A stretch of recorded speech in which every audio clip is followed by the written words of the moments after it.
maqsadi inja shunga turgan. Qishloq xo'jaligi tumanimiz iqtisodiyotining asosi bo'g'ini hisoblanadi. Agrar tuman bo'lgani bois tumanimizda ko'p tarmoqli fermer xo'jaliklari sonini kengaytirish, shu bilan birga yetishtirilayotgan mahsulotlar sifatini yanada oshirish va pirovardida mahsulotlar eksporti ko'lamini kengaytirish bo'yicha izchil sa'y-harakatlar qilinmoqda.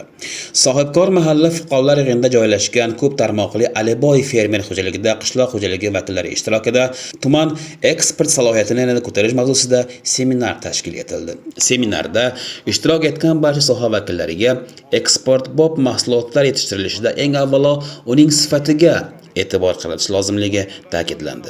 O'simliklar karantini va himoyasi, fitosanitar nazorati inspeksiyasi So'x tumani bo'limi xodimlari ham soha vakillariga kerakli maslahatlar berishdi. Seminar davomida Aliboy fermer xo'jaligining bog' maydonlari karantin zararkunanda va begona o'tlardan xoli ekanligi aniqlandi. Endi kelajakda bu fermer xo'jaligiga biz kelishilgan holda bularga ichki sertifikat beramiz. Bular bemalol mahsulotlarni xorij mamlakatlarga eksport qiladilar. Umuman tumanimizdagi mahsulotlar o'sha eksport talablariga javob beradimi, yo'qmi?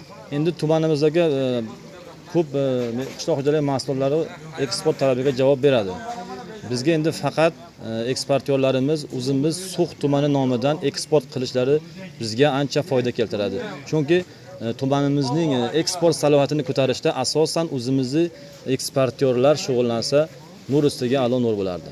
Kivi maka mana kivi sho'rondagi ana. Em kivi minun daxbexshanshako. En juda xonagida en. Tadbir jarayonida seminar ishtirokchilari mazkur xo'jalik faoliyati bilan yaqindan tanishdilar. Ko'p tarmoqli Aliboy fermer xo'jaligi asosan bog'dorchilikka ixtisoslashgan bo'lib, umumiy yer maydoni salkam 13 gektarni tashkil etadi. Xo'jalik bog'larida asosan o'rik va gilos mevalari parvarishlanadi. Ayni kunda xo'jalikda gilos eksport qilinmoqda. Bundan tashqari xo'jalikda sitrus mevalar parvarishi uchun issiqxonalar tashkil etilgan. Tashkil etilgan maxsus inkubatoriyadan yiliga 3500-3800 dona jo'ja olinib bozorga chiqariladi.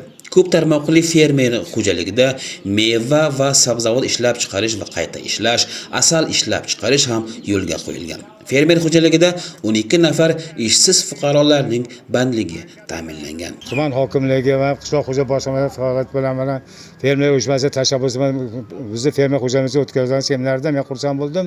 Bir necha fermerlar va boshqa mutaxassis kelib mana bizni ishlarimiz tanishib, kamchiliklarni ham ko'rsatishdi, fikrlarni ham berishdi, bizni tajribamizni o'rganishdi.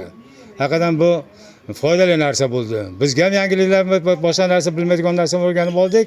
Bor narsalarni ko'rsatishga muvaffaq bo'ldik biz. Bog'dorchilikdan tashqari bizda teplitsalar bor, parrandachilikning mana inkubatoriyamiz bor. Cho'ja ishlab chiqarib, mana aholini ta'minlaymiz cho'ja bilan. Undan tashqari ko'chatlar ishlab chiqaryapmiz. Mana chorva mollarimiz bor. Chorva o'zimiz fermer o'zi a'zolarini ehtiyojini qondiryapti. Qishloq xo'jalik xodimlari eksport bilan shug'ullanmasa, kelajakda nima bo'lmaydi. Asol mahsulot eksportga ketishi kerak, o'shanda maqsadga yetishi mumkin. O'shuning uchun eksport va mahsulotlarni ishlab chiqarishga harakat qilish kerak. Mana o'rikni ishlab chiqaryapmiz, lekin asosan buni eksport darajasiga olib borganimiz yo'q. Mana uni raspasobka qilish, boshqa Yevropa talablariga, bozor talabiga ishlab chiqarish joriy qilish lozim. Tashkil etilgan mazkur seminarda shuningdek meva sabzavotlar parvarishida e'tiborga olinadigan eng asosiy yo'nalishlar xususida ham mutaxassislar tomonidan kerakli maslahatlar berildi. Xususan, mahsulotlar kasalligini oldini olishga qaratilgan zaruriy choralar xususida ham yetarli ma'lumotlar berildi. Tumanimizda 11 ta ko'p tarmoqli fermer xo'jaliklarining faoliyati yo'lga qo'yilgan. Zamon bilan hamnafas borayotgan mirishkorlarimiz yetishtirilgan sifatli mahsulotlarni jahon bozorlariga olib chiqishga astoydil intilmoqdalar.